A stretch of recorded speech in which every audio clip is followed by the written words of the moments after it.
দেখুন ইনি হচ্ছেন আমাদের বিশাল দা, যার শখ শুধু কালাঙ্কা পায়রা পোষার। দেখুন কালাঙ্কা পায়রার বেবি উঠেছে 3 পিস, তাই তো দাদা? হ্যাঁ 3 পিস বাচ্চা উঠেছে। বাহ, আর এই একটা এই 1 পিস 4 পিস আর সব ডিম পেড়ে সব ডিম পেড়েছে। কালাঙ্কা পায়রা একটু গুনে রাখি, এখানে 3 পিস ধরে রাখুন, এখানে 1 জোড়া, এখানে 2 জোড়া ডিমে আছে। দেখুন কালাঙ্কা পায়রা শখ হবে তো এরকম শখ, এই 1 জোড়া, এই 1 জোড়া, এই 1 জোড়া, প্রচুর কালাঙ্কা পায়রা, এই 1 জোড়া।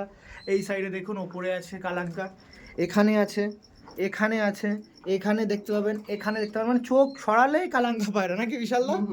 শুধুই কালাঙ্কা পায়রা। কত বছরের মেহনত বলতে পারেন, এত কালাঙ্কা পায়রা তো একসাথে করা তো মানে সহজ ব্যাপার না। 3 বছর অলরেডি মেহনত হবে কালাঙ্কা, মানে ভালো লাইনটা আমি পেয়েছি অ্যাকচুয়ালি। প্রথম তো কালাঙ্কা ছিল, অত ভালো লাইন ছিল না। হ্যাঁ, এই লাইনটা মানে 3 বছর ধরে আমার কাছে আছে। 3 বছর, তাই তো? একটু পায়রা প্রেমীদের সাথে আপনার পরিচয় করার জন্য নাম্বারটা একটু শেয়ার করে দিন। 6289 005630। ওকে, চলুন, কারোর যদি কালাঙ্কা পায়রা পছন্দ হয় এবার নির্দ্বিধায় যোগাযোগ করতে পারেন, কারণ দাদা পুরো ফুল কালাঙ্কা লাভ সেল করবে, নাকি দাদা? হ্যাঁ হ্যাঁ, ফুল অফ সেল আছে। ওকে, থ্যাংক ইউ।